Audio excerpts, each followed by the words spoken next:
Sebagai Ketua Mangkang, studilah dulu sebelum berujar. Ini top 10 ujar paling teruk Ketua Mangkang dalam Belanjawan 2025. 1. Hutang negara tertinggi dalam sejarah iaitu 1.17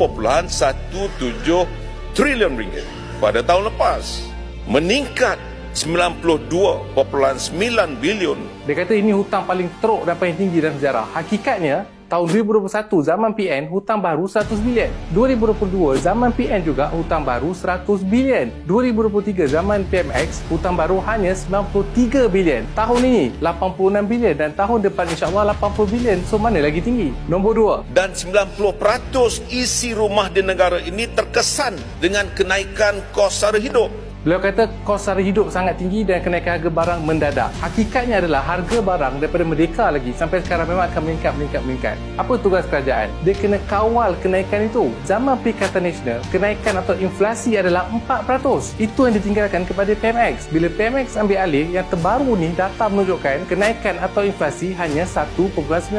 So mana lagi tinggi? Nombor 3. Rakyat mahukan program bantuan tunai diperluaskan. Dia kata rakyat nakkan bantuan tunai yang lagi banyak. Apa hakikat yang sebenar? Tahun 2021, bantuan tunai kepada rakyat di zaman Perikatan Nasional hanya RM1,800 maksimum. 2022, zaman beliau juga. Berapa maksimum? RM2,000. Zaman Datuk Syed Anwar, Belanjawan 2025 ni, berapa kenaikannya? Maksimum sumbangan tunai rahmat adalah RM4,600. So mana lagi tinggi? Keempat. Rakyat mahukan peluang pekerjaan yang luas dan berkualiti. Beliau kata rakyat perlukan peluang pekerjaan yang banyak dan berkualiti. Macam mana nak tingkatkan peluang pekerjaan? Kena tarik pelaburan. Zaman mereka, zaman PN 2021, berapa pelaburan yang masuk? 310 bilion. 2022, zaman PN juga berapa? 268 bilion. Zaman Madani tahun lepas berapa? 330 bilion, paling tinggi dalam sejarah. Bila pelaburan masuk paling tinggi dalam sejarah, peluang pekerjaan pun meningkat dan beri peluang pekerjaan banyak kepada rakyat. Selain itu, dalam Belanjawan 2025 juga diperuntukkan 200 juta untuk lahirkan 11,000 bakat tempatan dalam semikonduktor dan 20 juta ringgit diperuntukkan dalam belanjawan baru ni untuk lahirkan lebih ramai graduan dalam engineering. Dan buat pertama kali dalam sejarah juga, sebelum ini kalau kamu engineer masuk kerja dapat gaji 1,800-2,000 pun okey. Tapi kerajaan hari ni buat pertama kali dalam sejarah perkenalkan gaji bermaruah. Lepas ini akan ada starting salary untuk beberapa sektor, contohnya mechanical engineering. Lepas ni kena ada starting, contohnya RM3,300 sebagai gaji permulaan. Ini yang diberikan iaitu peluang pekerjaan dan juga peluang pekerjaan berkualiti dan bermaruah untuk anak tempatan. Kelima, Rakyat mahukan perkhidmatan kesihatan awam yang berkualiti. dia kata rakyat perlukan peruntukan kesihatan yang banyak. Zaman COVID, zaman krisis kesihatan pun, zaman PN hanya bagi 32 bilion saja peruntukan. Di bawah Belanjawan 2025 ni, peruntukan untuk kesihatan adalah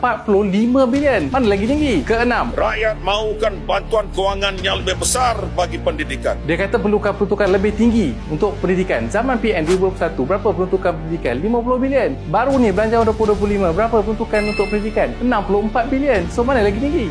7. Tengok dulu sektor yang mana. Tengok dulu ketika waktu yang mana kepada sektor-sektor yang harus dinaikkan gaji minimal. Dia kata, kononnya kenaikan diorang dulu masa naikkan gaji minimum kepada 1,500 dengan PM naikkan gaji minimum kepada 1,700 ni ada beza. Sebab dulu diorang tengok waktu tertentu, sektor tertentu. Ini pembohongan besar. Sebenarnya tak ada beza pun. Naikkan gaji minimum zaman PN kepada 1,500, naikkan gaji minimum zaman PMX kepada 1,700 menggunakan kaedah dan mekanisme sama. Kalau betul ada perbezaan dari segi sektor tertentu, waktu tertentu, kita cabar Mahkamah buktikan apa bezanya. Tak ada beza pun. Ke-8. Dan kaitkan pula bahawa seolah-olah kontrak itu telah diberikan zaman dulu sebelum beliau menjadi Yang Amat Berhormat Tambun. Hamzah kata pasal high-tech padu ni tidak diberikan zaman PN pun, hanya pada zaman Madani. Hakikatnya, projek itu diberikan pada tahun 2021. Siapa kerajaan 2021?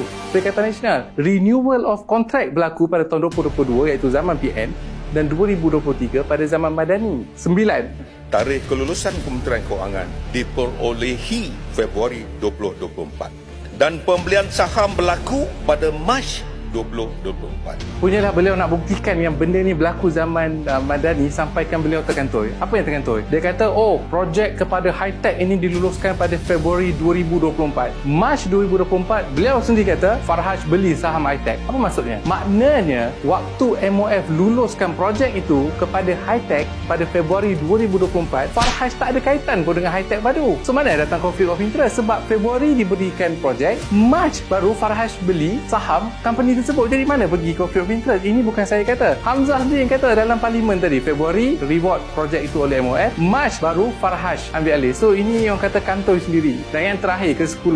Rasul pun ada peruntukan yang Allah bagi. Ni nampak lebih pada Rasul ni. Mungkin dia malaikat kot. Yang ke-10 ni bonus sikit lah. Sebab ini juga berlaku ketika ucapan Ketua Pembangkang Tuan Ibrahim Bangun. Dia cuba menyindir PMX kononnya lebih rasul daripada rasul. Walaupun kita tak nak bercakap soal agama dan sebagainya, tapi kita semua yakin dan percaya Rasulullah akan lebih suka orang yang tak ambil gaji tapi buat kerja berbanding yang ambil gaji tapi ponteng kerja dan pemalas pergi parlimen.